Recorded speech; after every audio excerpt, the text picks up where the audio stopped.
Boys, as you come in, can you please check the PowerPoint up behind me and note where you're seated or need to be seated?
Good morning, everyone.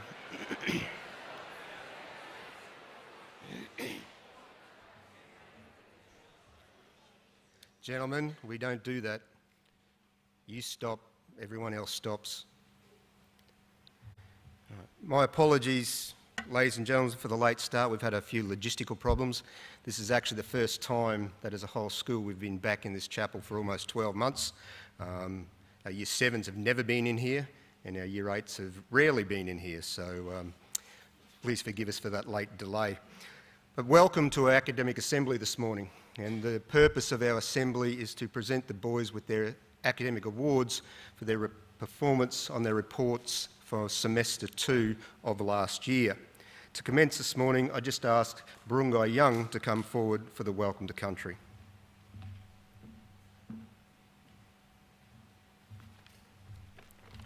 Gurumuli, my name is Burungai Young, and I am a descendant of the Drumble people, and I am doing this welcome with the permission of my elders. I pay respect to my ancestors and spirits of this country, past and present. I would like to pay my respect to all elders gathered here today, both Indigenous and non-Indigenous, past, present and emerging. I remember loved ones no longer with us in body, but in spirit. I ask my ancestors, spirits and elders of this country to watch over any visitors and to keep them safe on this country. Naya Mayimba Inda Dabugur Drumble One Malayamba Nunti. Naya Yigi Inda Dabu Nyugu Bimbidala. On behalf of myself and the Drumble people, I welcome you all here today to Drumble traditional homeland and wish you all a wonderful day.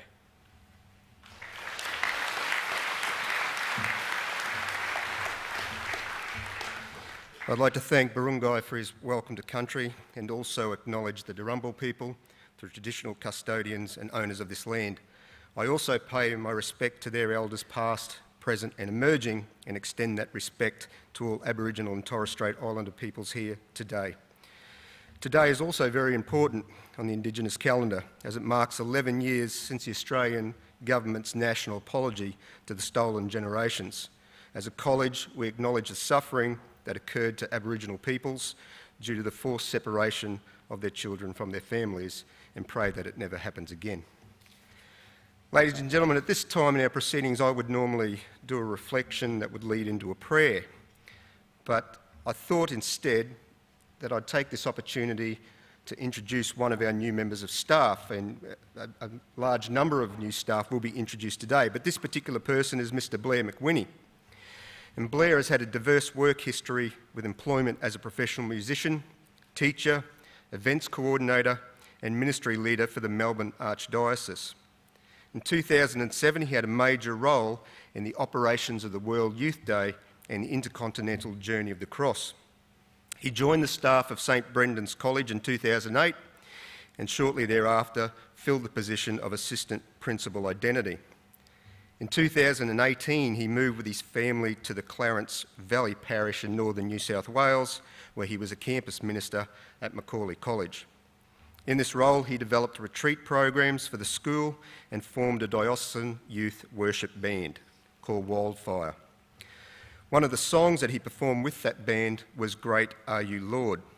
Mr. McWhinney is going to perform that song for us this morning as part of our opening reflection, and he is being accompanied by Darcy Walker. Can you just put your hands together, please, for Blair and Darcy?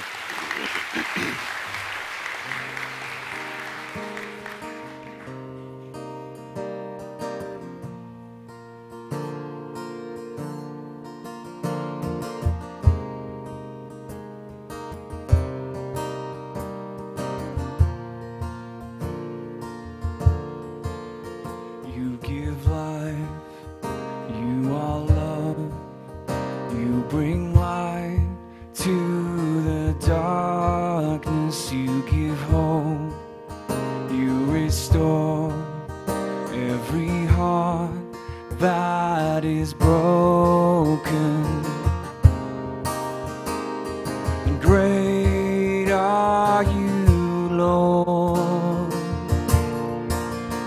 It's your breath in our lungs, so we pour out our praise, we pour out our praise. It's your breath in our lungs. So we pour out our praise to you only.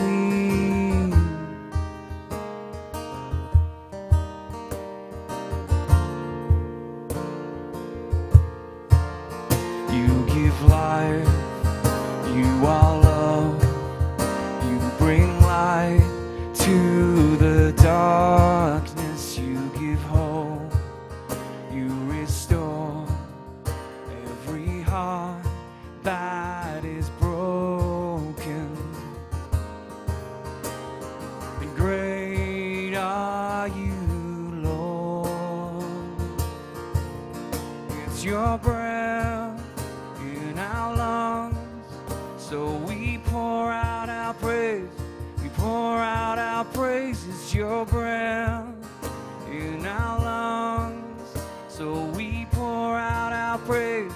We pour out our praise. It's your breath in our lungs, so we pour out our praise.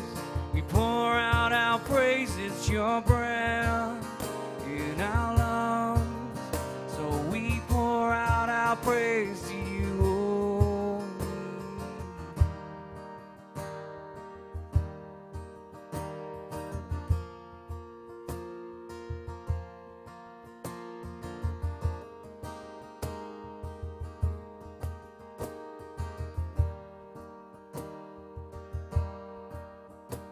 And all the earth will shout your praise.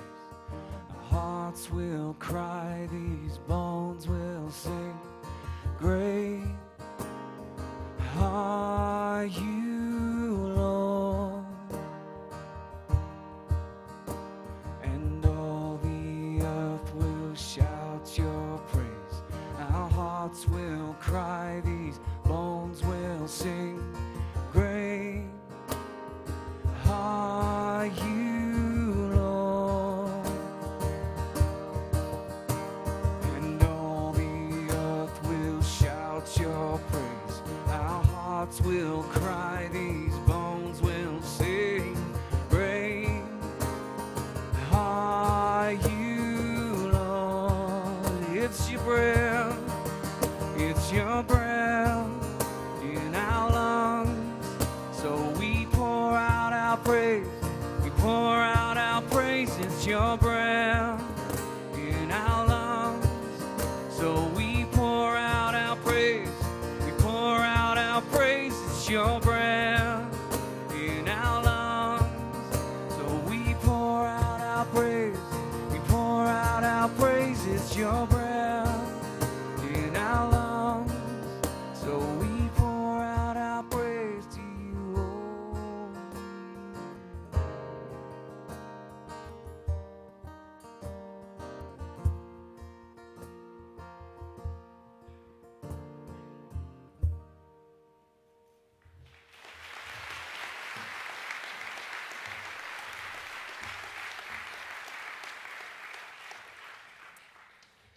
That song recognises the gifts from God down to the very breath in our lungs, and the need for us to openly acknowledge those gifts and be thankful for them.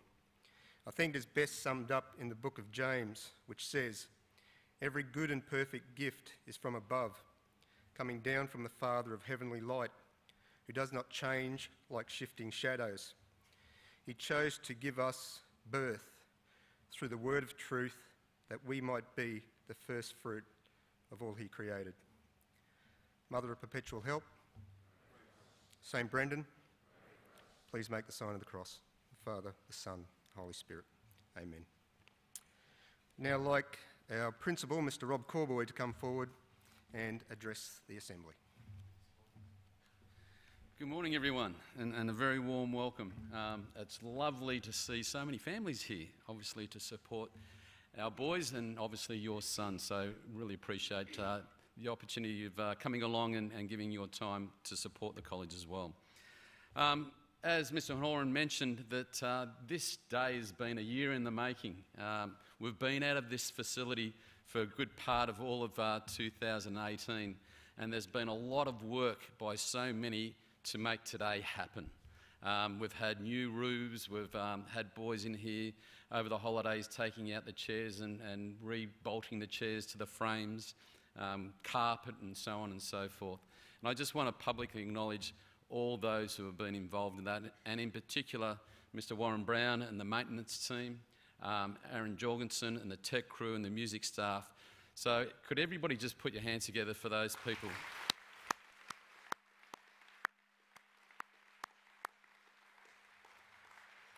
It's a beautiful facility, and they've done a great job. Also, boys, last time I spoke to you was in week 1, and it was remiss of me because I wanted to mention 2 people as part of our community, and that being Brother Steve and Brother Kevin. We as a school are blessed to be one of the very few schools in the country, I think there's 52 or 53 or so on EREA schools, to still have brothers actively working in the school. And these 2 gentlemen just tie this place to its tradition and its history. From the days of Ambrose Tracy arriving on the walls of Melbourne in 1868 and the beginning of the presence of the brothers within Australia, it's still lived here today with, in a real way, with 2 gentlemen who sacrifice so much and give up their time to be a service to this great college. By all measure in society, you get to 65, you have a right to retire. I don't know, it must be something in their rule book to be a brother that you keep going and going and going. So we've got somebody like Brother Kevin who works with the old boys and keep them connected to the college and the archives. And you don't see a lot of the work he does, but for me as a new principal from last year, I'm forever getting updates, and he'll put things in my pigeonhole about the history of the college or a news item. And just this week, I had an article put in my pigeonhole from the Courier Mail, and it's all about the Townsville floods. And he's saying, you do realise the guy who was in charge of all that operation is an old boy of the college, a Lieutenant Colonel Judd Finger. I'm like, wow, okay, so I was really interested in reading it. And obviously, we'll try and get somebody that significant to come along and talk to the boys about his journey and being at the school and life post St Brendan's. So it was all those value-adding that Brother Kevin does, which is remarkable, and I just want to acknowledge that. And of course, we've got the great Brother Steve, who is our director of our combined musical program this year, and our maths guru, so he's continually working with the boys at the high end of their maths. And so can I just get everybody to put their hands together for those 2 gentlemen? Are they here? Being typical brothers, they'll be hiding and they'll be shamed, and I'm going to cop it for saying all that. But are they here? I can't see them. There you go. Thanks for right in the corner at the back. That would be Brother Steve. Thank you. All right. Also, the first week when I spoke to the boys, we talked about being a welcoming community and challenged the boys to make sure that those 200 who started this year, and along with our staff, to make sure that they know what it means to be St Brendan's and to live that sense of welcome which this place is renowned for. And so one of the nice parts of my job is to hear some of the wonderful stories that come through. And just to mention through them, I had the first one was Jonathan Gill came to my office mentioning about a new boy on the first day coming to him and saying, I don't know where to catch buses. I don't even know what bus I'm supposed to get on. And Mr. Gill saying, look, we'll work it out, we'll find it. And so then travelling to where the buses were and somebody overhearing the conversation about which bus, and a student just coming up and saying, I know where he's supposed to go, I'll get him on the bus. It's okay, I'll take care of this. And that's what it means. In that first week, going down to the bus stop and talking to the Year 7 boys and saying, what's your rose and thorns of it today? What's something that worked and what hasn't? And, probably about the 9 boys I asked, there was about 6 of them said, when the Year 12s came and spoke to us as a cohort. Not sure what the message, but for those boys and having that opportunity to listen what it means to be part of St Brendan's, it was their highlight of the day. So a real sincere thank you to the Year 12s for what you're doing and leading the boys. So congratulations. And then I heard another story of a couple of Year 12s stepping in at a bus stop where one of the other younger guys was having a hard time, and they just solved it. Looked after him, got him home and so on. So those stories I have the privilege of hearing, and I know there's a lot of stories that I haven't heard that people are going about and making a difference in somebody's life by just making them feel welcome and making them knowing where to go and helping them out. So on behalf of the college, the staff, to you boys, thank you very much for what you're doing to make those boys feel welcome. Give yourselves a round of applause.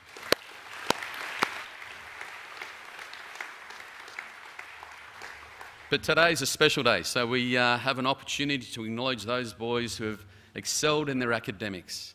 I think I spent the weekend signing about 200 or so certificates. That's a third of the college. That's a remarkable effort, and quite rightly, boys, you should be proud of your achievement, because no doubt your families are, and we as a college are very proud. And I suppose the challenge is for the two-thirds that you have an opportunity to be up here as well. I'll give you a quick story. Many years ago, I was at a conference and there was a guest speaker, and he was a teacher by trade, and a true story. And he related this story of a Year 10 boy coming to him and saying, "Sir, can you give me a hand with my maths?" And he said, "Well, what's going on?" And he said, "I'm really hopeless at maths." But he's got an invitation to go to the Institute of Sport, the Australian Institute of Sport in Canberra. And boys, for that, that's where the government set up this facility to help elite athletes realise their dreams. And it's a place where they have the elite coaches, the biomechanics, the physiologists, the nutritionists, and people working with elite athletes to be the best they can be. And sometimes they invite students, you know, people who are excelling in their particular sport, and it could be anything from rowing to athletics to boxing or whatever the case may be. And sometimes they invite students to come along, and they go to school and they do 3 or 4 hours of training before they go to school, and they go to school in Canberra, and then they come back and they do another 4-hour sessions and so on. And this particular lad had been given an invitation, but for him to go the following year, he had to pass all his subjects. Okay? And he's sitting there and he got 19% for his maths. And he's stressing that he may lose this opportunity because he can't get past the maths problem that he's got. So the teacher said, "Yeah, I'm quite happy to help. So what's going on with maths with you?" And he said, "I'm just hopeless at maths." Anyway, he started unpacking it with that particular student, and it came to 2 points in his life. And the first one was when he was a primary school, in lower primary. And a teacher was there, grade 2 or whatever it was, and said, "All right, boys, get your homework out. And make sure you've got your homework, because if you want to be good at maths, you need to do your homework. If you're not, you're never going to be good at maths." Now, he internalised that message. For 99% of the kids sitting there, it just went straight to the wicketkeeper. But he sat there going, "I haven't done my maths, so I'm going to be hopeless." And he started living that reality in his head, and of course in the coming years, he wasn't performing. And then the second one was when, of course, he got his report one year and sitting down with the family, and Grandma's there and said, don't worry, little Johnny, your mother was never good at maths anyway." So it reinforced the story and the perception that he had of himself. And so he's in high school in Year 10, and he's getting 19% for mathematics. So he said to him, "Are you going to allow those two conversations and those two things in your life stop you from realising your dreams?"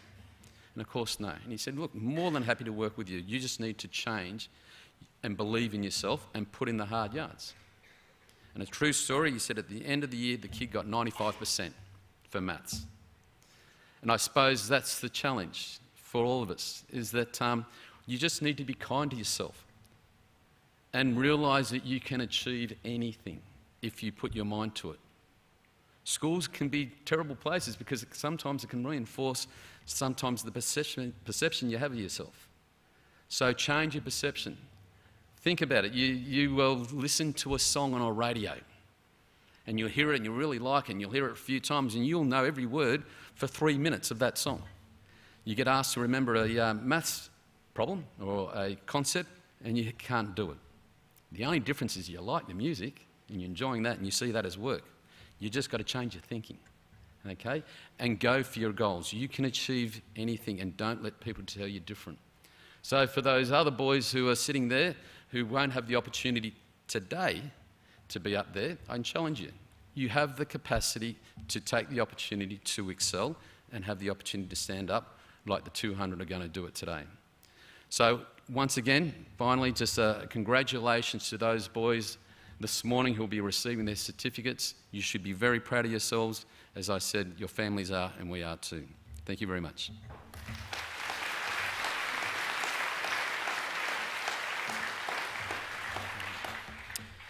So it's to the Year 8 Academic Award winners, and to announce the names of all the boys receiving awards, I would ask Eli Hardy, last year's Year 7 Ducks, to come forward. Can you please put your hands together for Eli?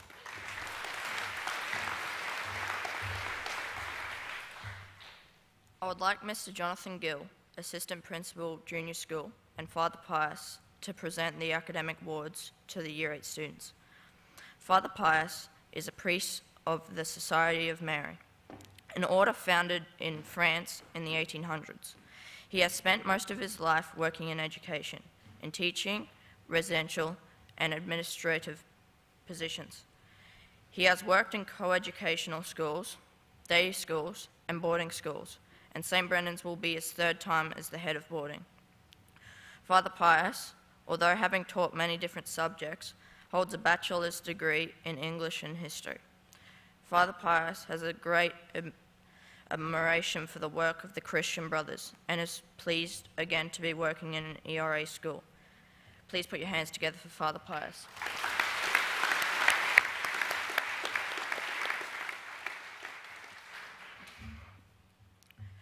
The Academic Achievement Awards will require at least one A and nothing less than a C, are the first on our list. They will be awarded to the following boys: Sam Armstrong, Caleb Ballman, Luke Bowman, Alistair Coombs, Seth Corlin, Malachi Deed, Patrick Elliott, Thomas Gleeson, Bo Hegarty-Wortley, Kai Hilly, Zon Kafka-Bauer, Cooper Lee, Dominic Lomas, Jesse Markson, Corbin McDonald, Brooke McNeil, Landon Murray, Harrison Paklepa, Samuel Paul, Levi Sandilands, Jet Taylor, Jasper Tibbett, Cody Turner, Kieran Weaver, Charlie Willis, and Haribo was Umar.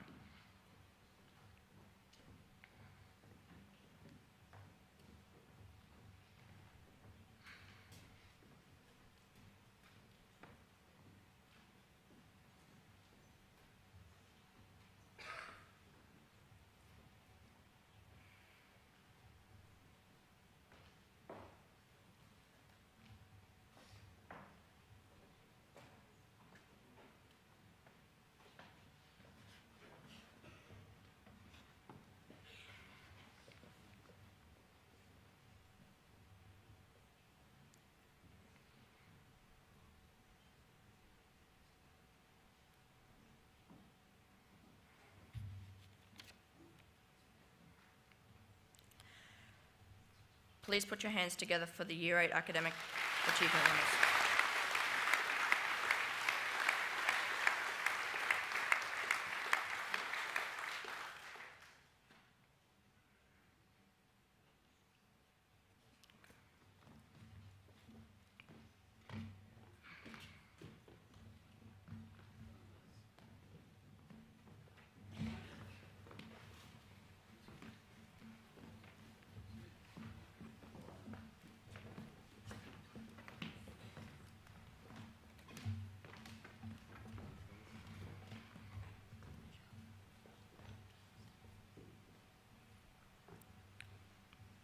The Academic A Awards, which require 2 or 3 A's and nothing less than a C, go to the following boys: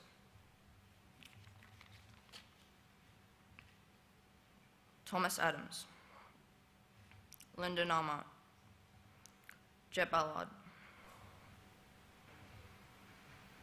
Caden Boyce, Jet Day, Dustin Feldman, Kaylin Humphreys, Liam Johnson, Flynn Pollard, Leo Simmons, Eden Smith,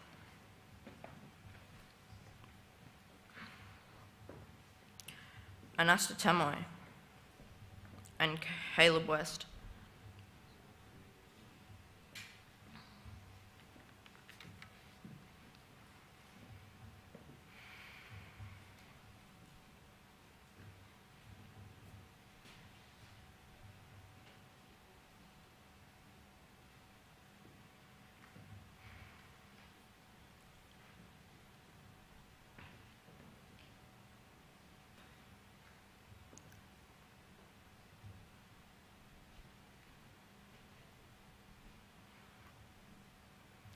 Please congratulate the Year 8 Academic A winners.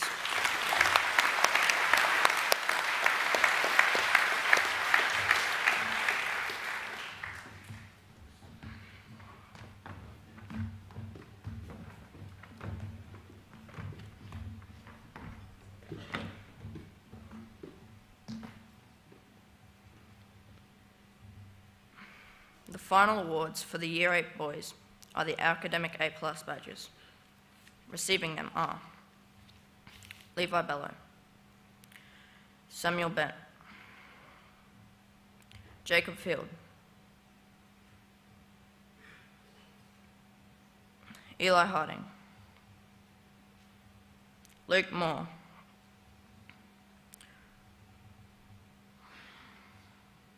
Austin Salter, Patrick Slade, Elijah Walker, Kalani Walsh, Cruz Warner, Riley Wilshire, and Wraith Wren.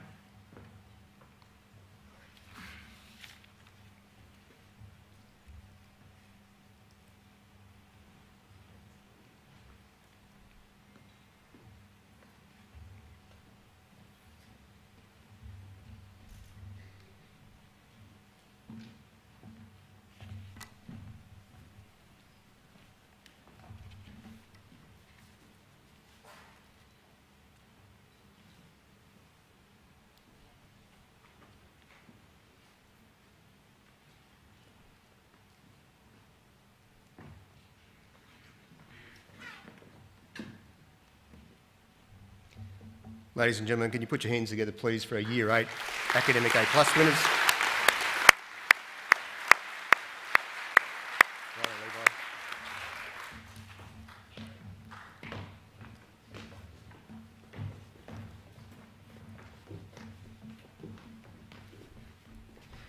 Can I also ask that you put your hands together one more time for Eli?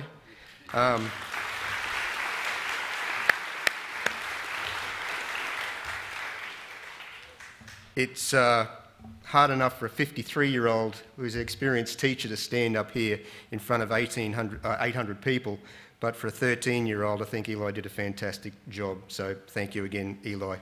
To continue in that fantastic job, can I ask you to put your hands together, please, for Ben O'Brien? Ben was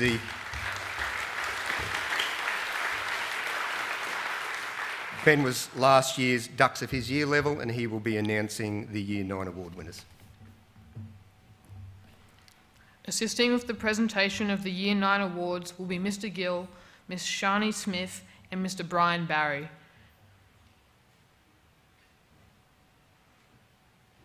Miss Smith has moved 8 hours from the bright lights of Brisbane City to start a new life in Yeppoon and at St Brendan's College. She is excited to start 2019 in the role of English and Humanities teacher. She attended the Australian Catholic University, where she majored in history, English, and religious studies. She has previously worked in Brisbane at Marumba Downs Secondary College, Narangaba Valley Secondary College, and at Redcliffe State High. She enjoys reading, and her favourite authors are Trent Dalton, Zoe Foster Blake, and Stephen King. She has always had a passion for teaching and could not imagine herself in any other career. Mr. Barry is an old boy of the college. On graduating, he joined the Army, but later transferred to the Air Force, where he completed an apprenticeship as an aircraft mechanic. Looking to expand his career prospects, he then completed officer training at Point Cook and undertook undergraduate studies at the Australian Defence Force Academy. He left the Defence Force after 9 years and commenced work in the mining industry in environmental management and mining engineering. He is a qualified engineer, environmental scientist, and teacher. He joins the Industrial Technology Department, where he is delivering the automotive vocational courses. Please welcome Mr. Barry and Ms. Smith.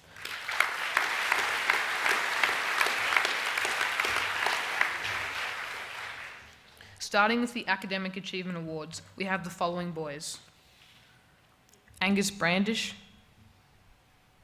Jack Broadfoot, Fraser Caulfield, Jamal Doyle, Matthew Groves, Hayden Harvey, Sam Hendry, Jesse Hooper Lindsay, Alexander Hoy, Joshua Laundrie, Jet Mannion, Lachlan McLeod, Dominic Nezik, Sebastian Nona, Samuel Norris, Jermaine Wagana, Charlie Waller, and Jack Zarb.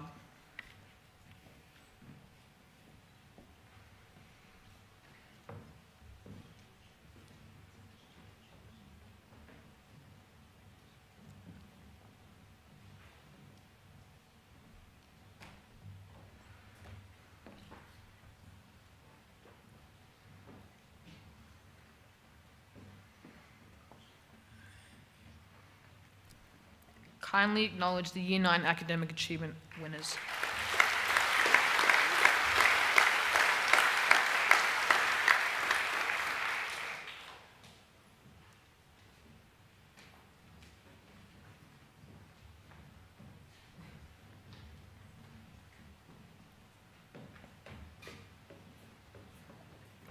Meeting the criteria for an Academic A are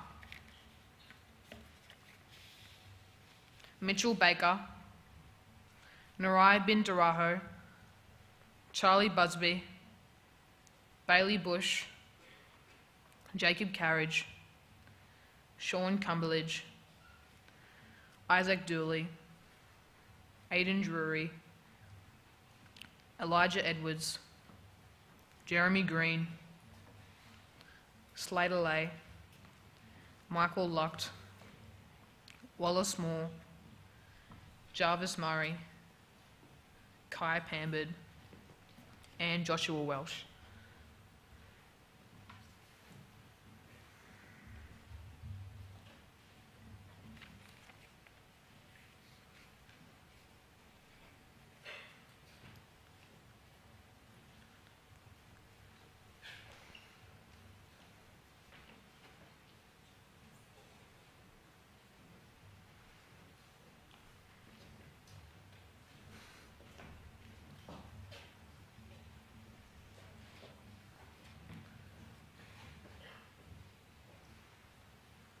Let's show our appreciation for the Year 9 Academic A winners.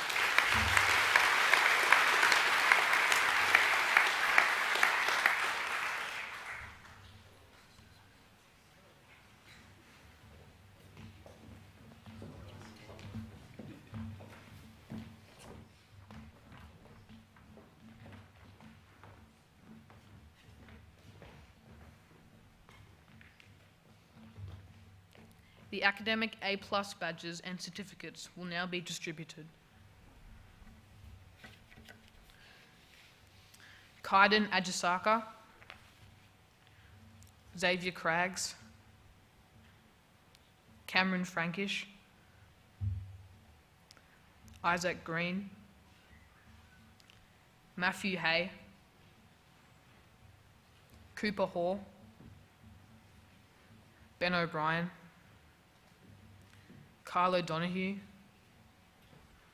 Alexander Rees, Jackson Smith, Lachlan Sweeney, and Riley Tyndale Smith.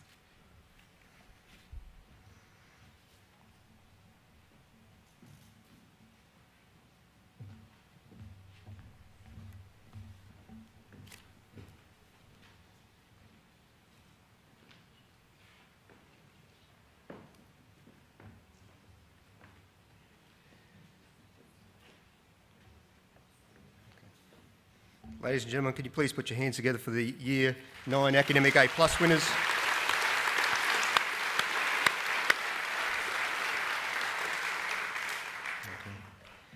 And just while that slide is still up there, some of you may have noticed that there's some little numbers in brackets that occur after the boys' names. That's actually the number of A's that they got on their report card from their 7 subjects last semester. So some outstanding efforts by a couple of young men there. We now have a special performance by Lachlan Robinson. Lachlan is going to perform a guitar solo for us entitled Rain by Bob Scallion. Bob Scallion is one of the new 21st century musicians who rarely plays gigs anymore, but instead chooses to use YouTube videos to promote his songs. Such to the point that his homepage has over 268 million views and he has over 1.5 million subscribers. Lachlan is going to do justice to the song Rain. Can you please put your hands together and welcome Lachlan.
I certainly think we'd be able to put that on YouTube and get at least 800 likes, so thank you very much again, Lachlan. To announce the award winners for the Year 10 cohort, I would like Jesse Laverty to come forward. Jesse has been, in his 3 years at St Brendan's, the Ducks of Year 7, the Ducks of Year 8 and the Ducks of Year 9. He's a remarkable young man, and it's a pleasure to know and work with him. Can you put your hands together, please, for Jesse?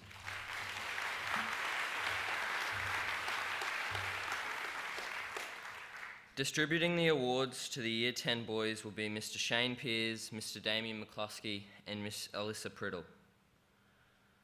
Like Mr Barry, Mr McCluskey is also an old boy of the college. He graduated in 2001 and studied a Bachelor of Sport and Exercise Science at the University of Sunshine Coast. He then completed his education degree at the Australian Catholic University in Brisbane and taught in schools in southeast Queensland. He spent the last 8 years at St Ursula's College as the Head of Physical Education and Sport. He returns to the college in the role of Head of Fitzpatrick. He is looking forward to the challenges that residential life will present and to once again teach physical education to boys. After graduating from the Central Queensland University in Rockhampton, Miss Priddle was employed as the music teacher and director at Blackheath and Thornborough College in Charters Towers, North Queensland. As the music director, she was responsible for leading the choirs, conducting the concert bands, establishing new musical acts, and coordinating the school musical. Miss Priddle is a competent brass player, and she majored in trumpet when she attained her Bachelor of Music. She is a multiple degree holder with a Bachelor of Business and a graduate diploma in learning and teaching to complement her music degree.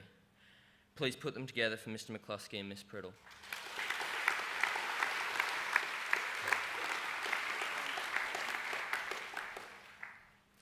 Receiving academic achievement certificates and badges this morning are the following boys: Ethan Bird, Jack Bowman, Zane Butler, Finn Crinian, Jack Filston, Cody Giles, Chase Heald, James Jackson, Benjamin Scoffin, Lachlan Scott, Casey Smith, Jay Smith, Luke Steele, Hastings Swift, Kendrick Treadwell, Ryan Welsh, and Riley Willis.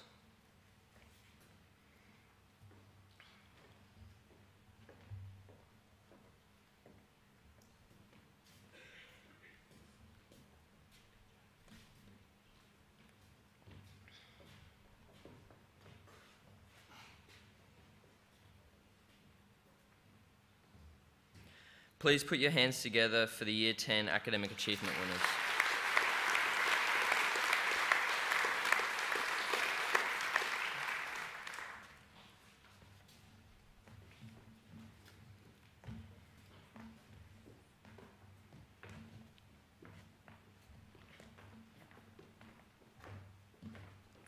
From the Year 10 cohort, the following boys have attained Academic A badges and certificates: Jack Billman, Lachlan Brown, Logan Gardner, Lincoln Johnson, Amos Korokoff, Owen Paddy, Matthew Ray, and Xandis Villains.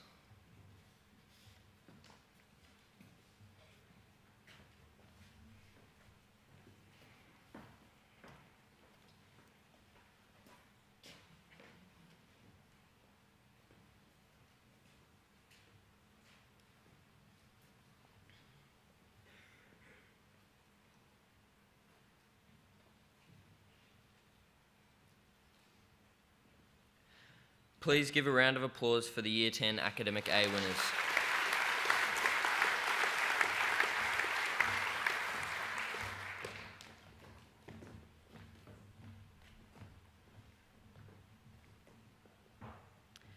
Achieving the criteria to be awarded an Academic A+ are the following boys: Declan Boulder, Flynn Donaghy, Owen Fortier, Clay Gleeson, Samuel Hannon, Xander Chiquette, Jove Jenkins, Bryn Jones, Saxon Kona, Augustus Manns, Tom Ogle, Lachlan Tompkins, Michael Young, and myself.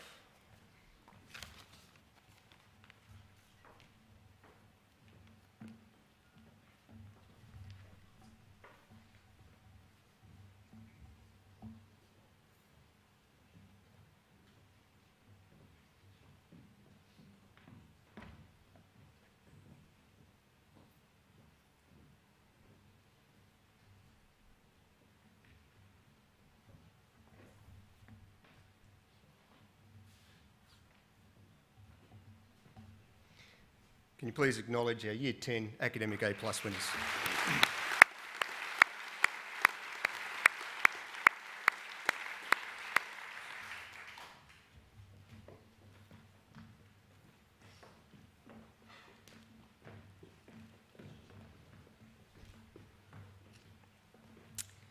It's my privilege now to introduce our guest speaker, Mr. Dean Jarrett. Dean is an academic practitioner based at the University of Technology in Sydney. He's a highly accomplished scholar, and he recently submitted his PhD thesis on the commercial relationship between large purchasing organisations and their Indigenous Australian and Native American suppliers. By the end of March this year, Dean will officially adopt the title of Dr. Jarrett. In 2015, he was awarded the Fulbright Scholarship to support his research while being hosted at the American Indian Studies Department at the University of Arizona for most of 2016. He is a director with the consulting firm Global Professional Services, and he has around 15 years' experience working with third sector organisations in middle and senior management roles. These roles have included governance positions in Indigenous health, employment, and also on land council. He is a proud Indigenous man, and he has a strong interest in education and public policy that concerns Indigenous social enterprise and economic development. He has spoken and lectured at the University of Technology Sydney, Western Sydney University, Macquarie University in Sydney, Swinburne University, the Central Queensland University, and at the University of Arizona in the United States on a range of Indigenous topics. Dean completed his Masters of Management at the University of Technology Sydney Business School, his undergraduate degree at the Western Sydney University, but most importantly, and the reason why he's here this morning, is because he completed his secondary education at St Brendan's College. I had the privilege of having dinner with Dean last night. He's a remarkable man, and just ask you to welcome him to the lectern.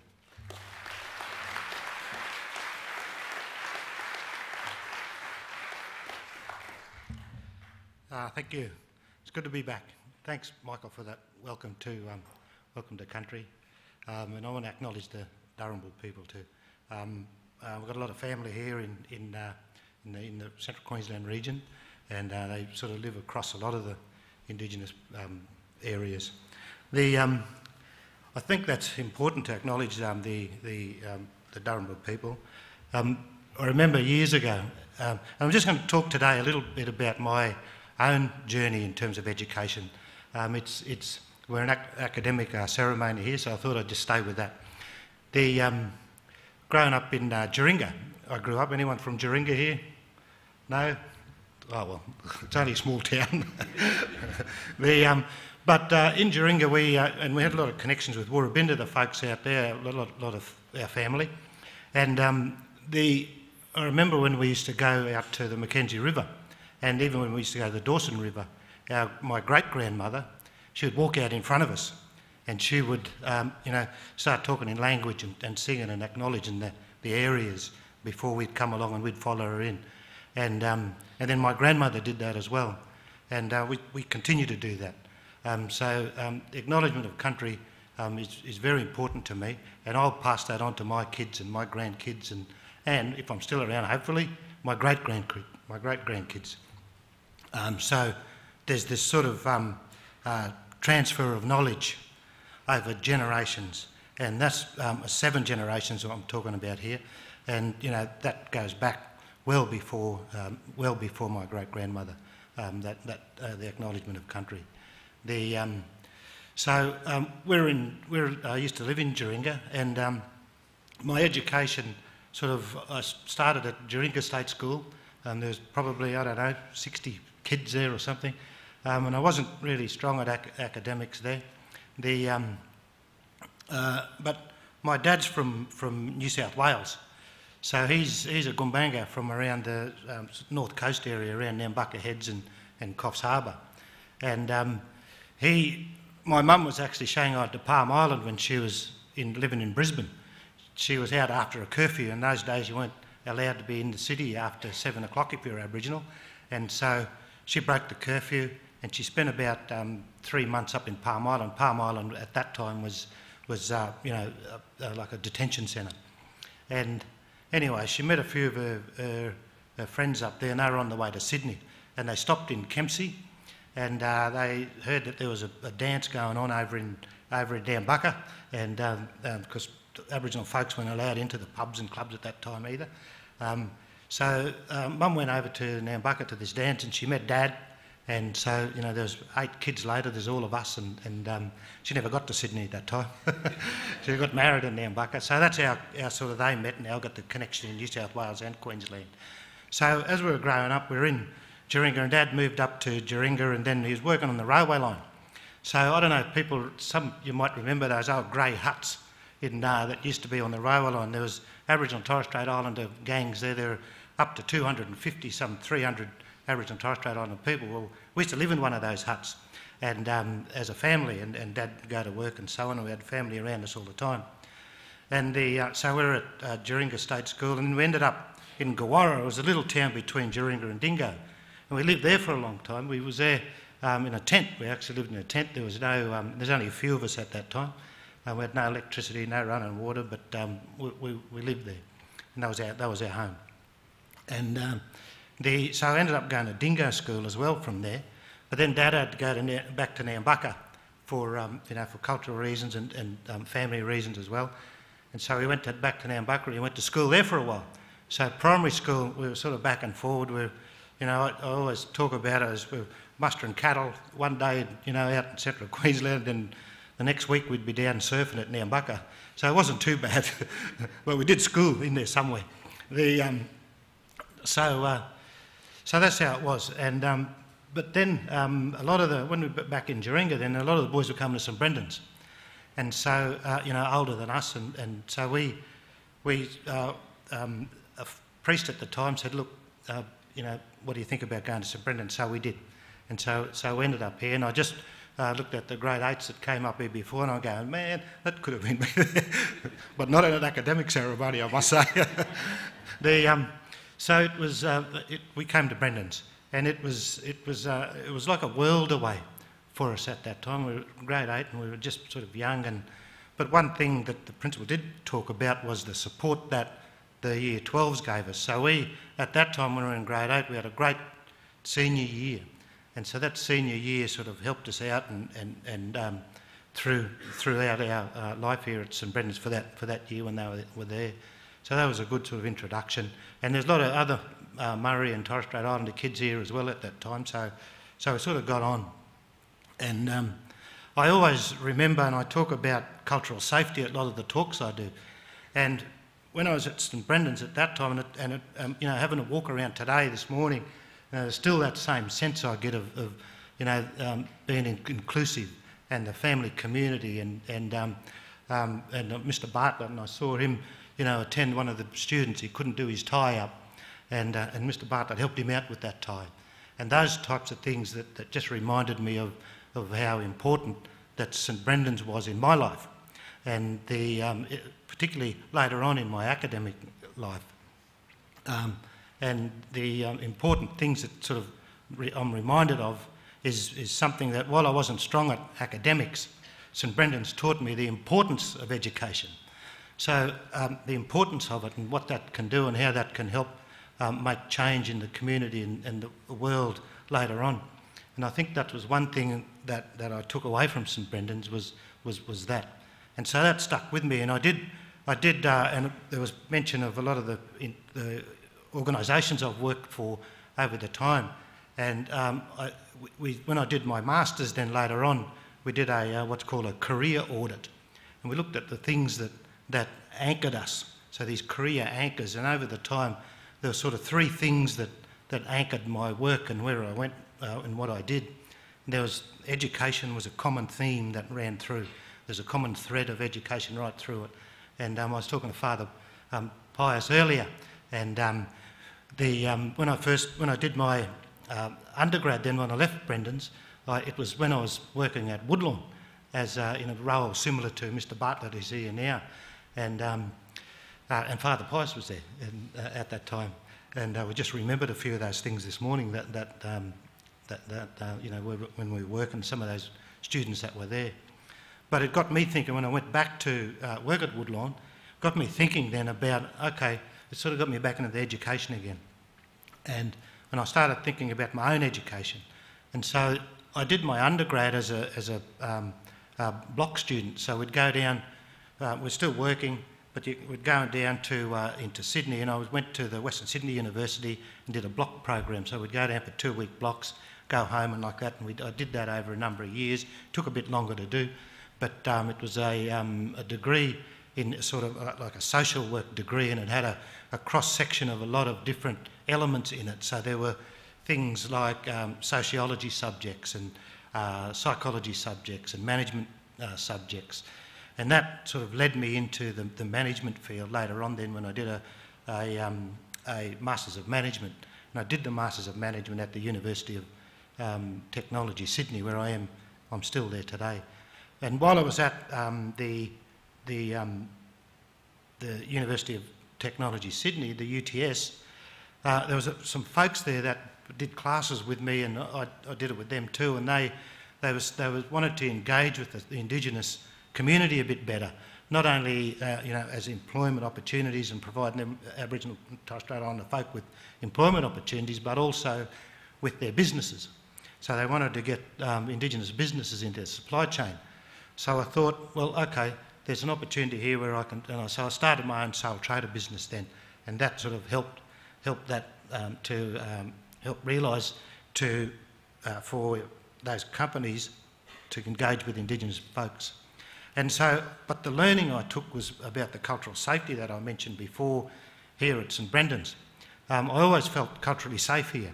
It was something that my indigeneity was never demeaned in any way. It was actually encouraged at St Brendan's. And I think that, and again, I've had a walk around today and I saw that again today. And and even to the point where I sent my own older son. He was sent here too. He was at St Brendan's as well as St Brendan's old boy too. He went through St Brendan's in the early 2000s. So those were the things I took from St Brendan's. And then while I started my business, so then I went to, I did my masters and I started teaching at these different universities that you heard earlier. And so that took me, my business then took me to the States. So I was able to connect with other Indigenous businesses, and we had a delegation that went to the States in, I think it was around 2012, where we went to what's called the Minority Supplier Development Council, so trade show and conference, where a lot of the minorities in the States come together, and a lot of the African American owned companies, women owned businesses, veteran-owned businesses. They're at a conference and trade show there where they try and build these relationships with corporate and government buyers and each other, by the way. So some of those minority businesses now are, they're sort of tier one businesses in the States. But it was in the States, and then I went back to this trade show again with delegations. We went to Denver first in Colorado, then we went to Orlando the next year, and then to San Antonio in Texas, and then so that got me thinking about Native American businesses, because I looked around and I thought there's not a lot of Native American owned companies here, and so then that sort of sparked my intrigue then about what is it about this, how businesses engage with Indigenous people. Is it working in the States, and does it work for us properly in Australia? And so that got me thinking about my PhD, and then that got me really intrigued. And so then I thought, okay, I submitted my thesis application, and then I went from there. And then the university accepted it, and so that was about 4.5 years ago. And as also mentioned, I finally submitted my thesis on the 2nd of January last month.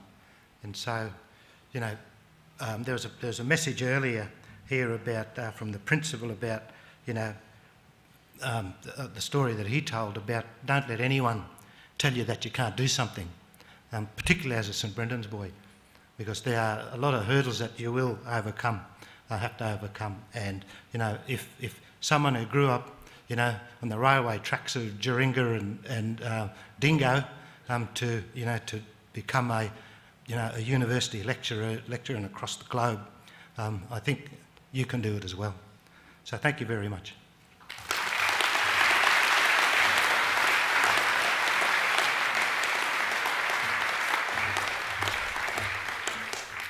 Thank you, Dean, for sharing your stories with us, and I'm sure a lot of the boys will take heed of your words. I'd just also like to mention that Dean has just been appointed to the St Brendan's board, so he'll be working closely with Mr Corboy and others. We'll get on to the Year 11 Awards. To distribute the Year 11 Awards, Kevin Keller will come forward. And like Jesse, Kevin was also the dux of his Year 7, 8, 9 and also now 10 class. So Kevin's on a bit of a roll, and we hope that roll continues. Thank you.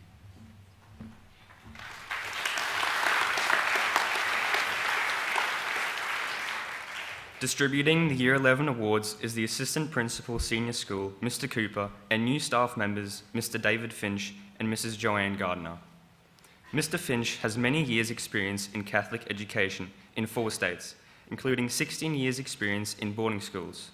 Mr Finch has been the principal of the school in Darwin, a principal at Mount St Bernard's College in Herberton, and 10 years ago was the assistant principal identity at St Brendan's College. Mr Finch was responsible for the establishment of the Eddie's van in 2008, and he is thrilled to see this important and necessary service still in operation today. Mr Finch returns to the college to teach religious education and is the house parent of McInnery residents. Mrs. Gardner completed a degree in mining engineering at the University of Queensland. She was one of only a few women to undertake engineering as a course of study at that time. Her first job was with a blast crew for Hammersley Iron in Paraburdoo, Western Australia. She stayed there for 3 years before working her way back to Queensland via jobs in Perth, London and the Hunter Valley. She spent many years working in the Bowen Basin in a variety of engineering roles, but in 2003 she moved to Brisbane where she worked as an engineering consultant. Her consultancy role saw her undertake jobs in Indonesia, Brazil and New Zealand. Finally, wanting to return to Australia, she settled in Yeppoon and decided to become a teacher, completing her graduate diploma at the Central Queensland University. She joins the Science and Mathematics faculties in a permanent position this year. Please make Mrs. Gardner and Mr. Finch welcome.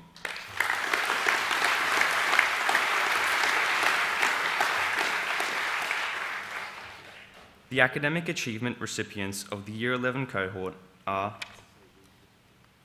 Peter Barry, Luke Brower, Ilami Bully, Aaron Cubitt, Sam Eden, Shannon Gray, William Harris, Patrick McLaughlin, Jackson Minto, and Bodie Smith.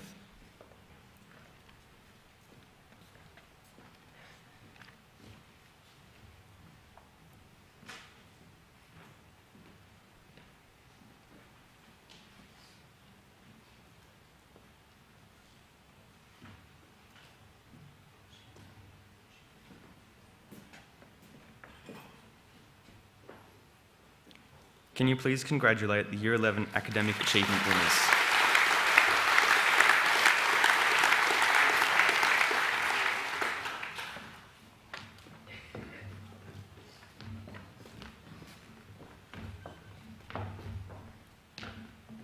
The academic A badges and certificates have been awarded to the following boys: Henry Burden, Hayden Creanown, Harrison Daly, Charles Hearn, Christopher Herning, Nicholas Herning, Jack Mans, Seth Narito, Lachlan Robinson, and Kalani Singh.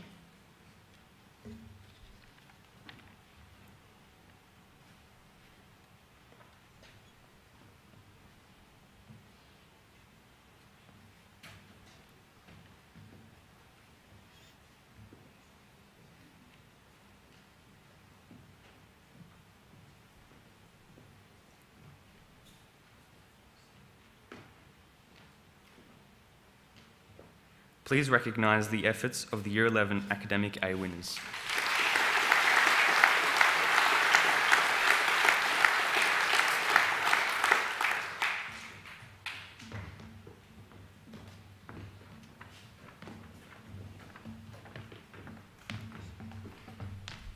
The highest of our awards, the Academic A+ badges, go to these boys: Jake Bagri, Caleb Bartlett, Rubens Bartley, Luke Cumberledge, Harry Hersey, William Holmes, myself, Kevin Keller, Victor Little, Jacob Lothian Morgan, Patrick Morley, Cody Morrison, Sebastian Nezik, Jackson Omlid, Luca Pearson, Harry Shepherd, Lachlan Wall, and Mitchell Yaw.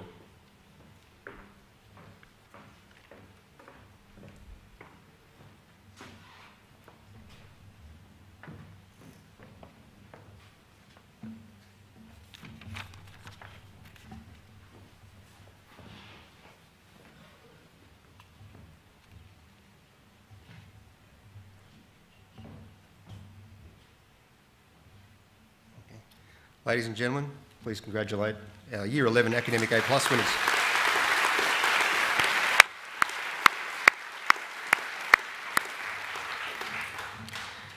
As you can see, there's a lot of very smart boys in that cohort, and as they go into a new senior education system, we're looking forward to their performances. Blake Jarman's now going to perform for us a song by another 21st century musician, Dallas Green. Green is a Canadian singer and songwriter who records under the alias City and Colour, and he constantly tours with supporting musicians. Blake will be performing Body in a Box from the albums Bring Me Your Love. Please make Blake feel welcome.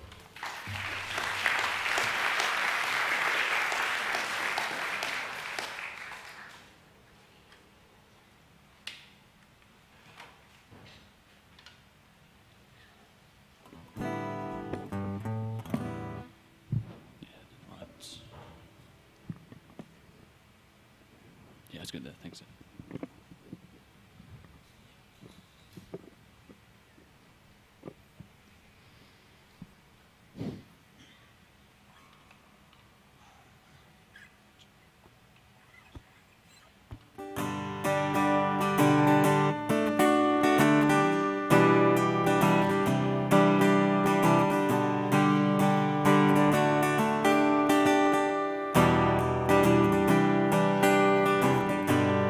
There's a funeral procession on the highway.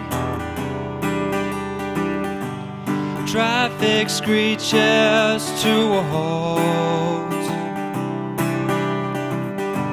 as people searching for a better way to live their lives. Oh,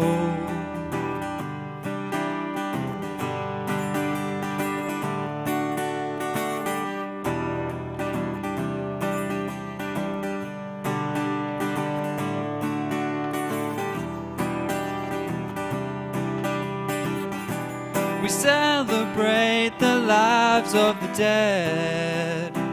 It's like a man's best party only happens when he dies. We gather round to pay our respects while their souls are still searching for the light, searching for the light.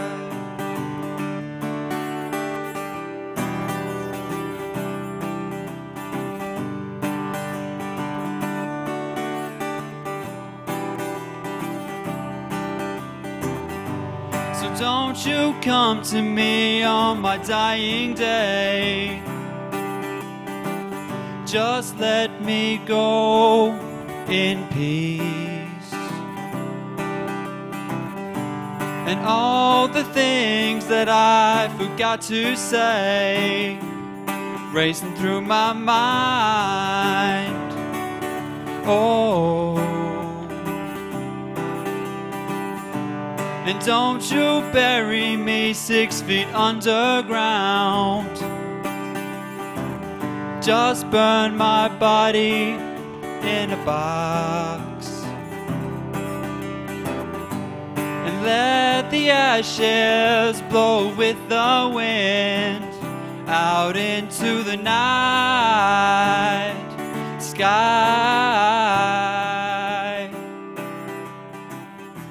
We celebrate the lives of the dead.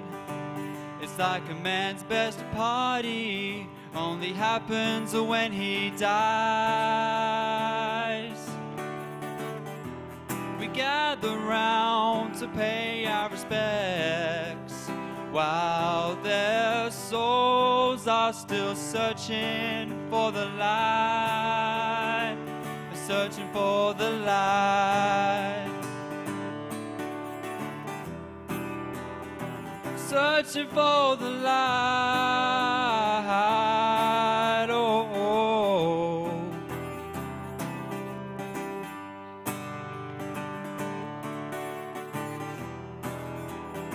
Searching for the light.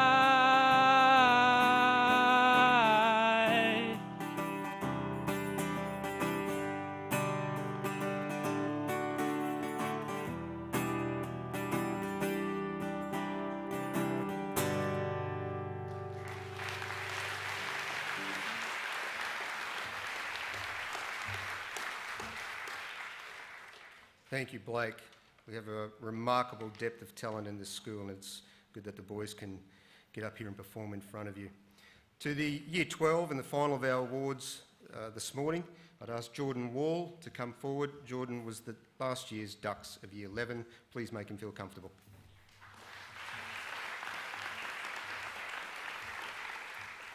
I'd like to welcome Mr. Cameron Nayland, Mr. Andrew Lawrence and Mr. Pears to the stage to present the next awards.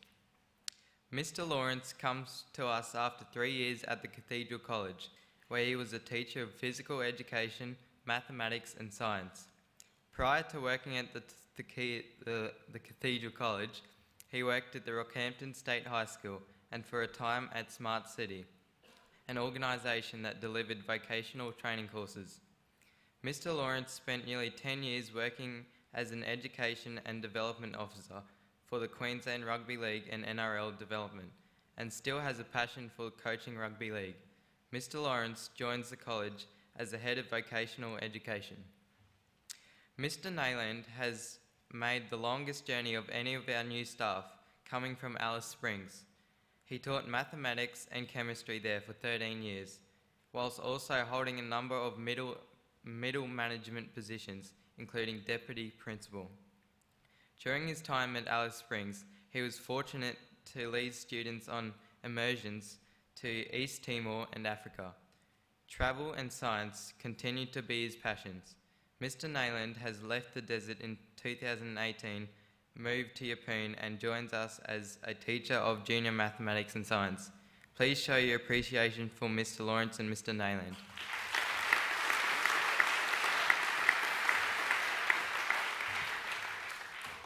In the Year 12 cohort, the following boys are eligible for an Academic Achievement Award.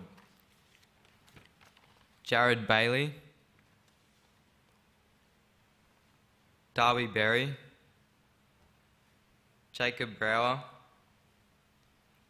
Isaac Garraway, Colby Green, Liam Kenny, Marcus Kyle, Bailey Madsen, and Jake Sawfield.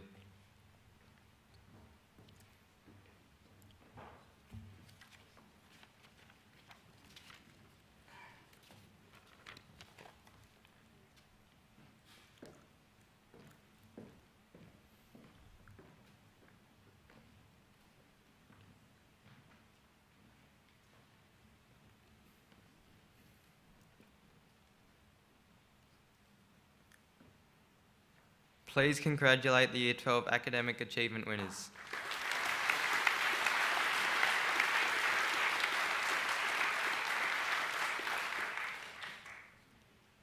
The Academic A badges and certificates have been awarded to the following boys: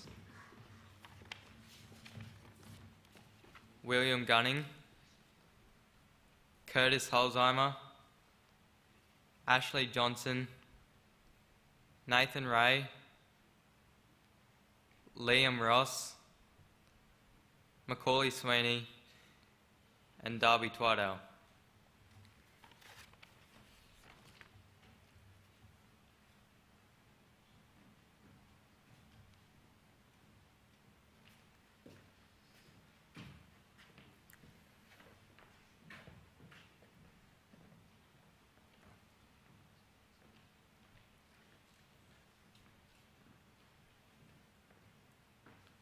Please acknowledge the Year 12 Academic A winners.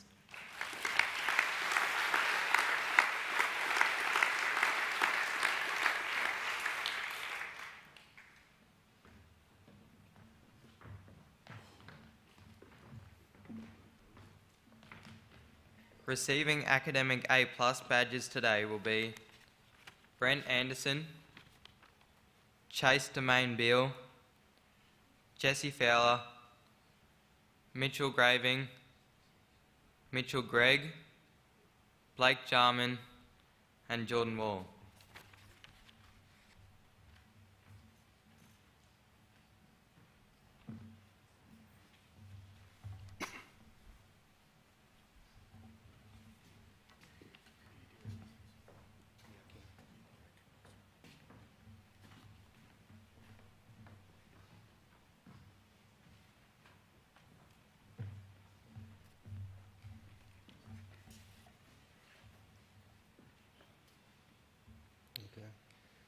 Ladies and gentlemen, our seniors of 2019 and our academic award winners from 2018.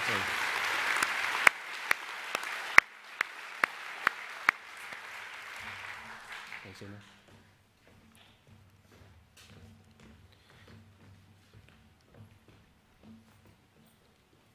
That almost brings to an end our ceremony for this morning, and I'd just like to thank all of our parents who have joined us for a rather long time, as it turns out. We certainly appreciate you coming along. So boys, can you put your hands together please for your parents?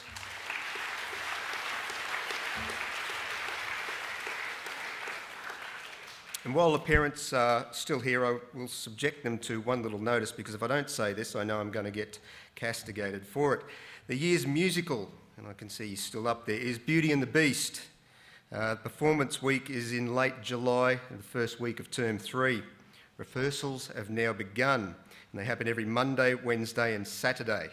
The boy cast numbers are adequate, but we'd like just a few more older boys, year 10s, 11s or 12s, to join us, please. And we now need to assemble at backstage crew, so we're looking for boys, 5 or 6 boys are needed, preferably from years 10, 11 or 12.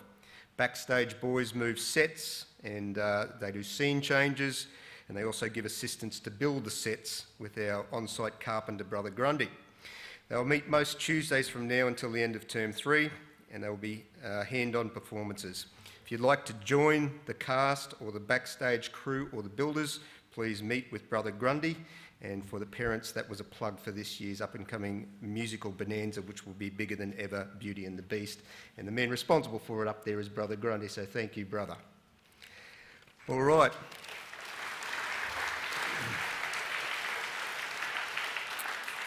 So, while we're thanking people, I'd also like to thank the tech crew and the tech desk boys. They do a remarkable job as always. Could you please put your hands together for our tech crew?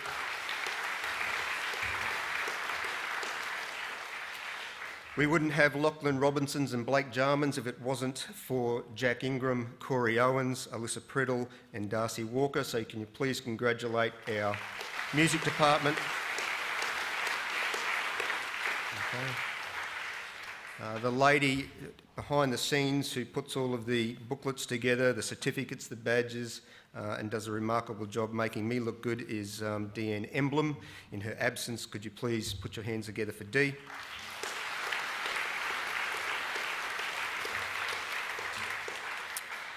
And as a boys' school, we always like to make academia a competitive sport. So can we move to the next slide, please? Academic house points. So house points are allocated to the boys for their attainment of an academic achievement, academic A or an academic A+. Those points are tallied by Mrs. Sharon Shields. And if we could put the first house up, Gettins. Gettins has attained 495 points for their academic performance last semester. Tynan, however, have achieved 530 points. Hayes, 545, which means leading the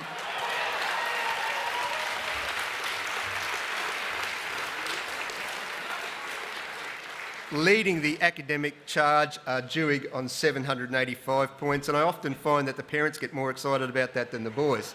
Maybe there's a few old boys floating around in the audience here. Ladies and gentlemen, again, thank you very much thank you for your attendance. It's been our pleasure hosting you here this morning, and please come again. I might ask the parents if you would like to leave through the side doors now. We've just got a couple of things to say to the boys before we dismiss them.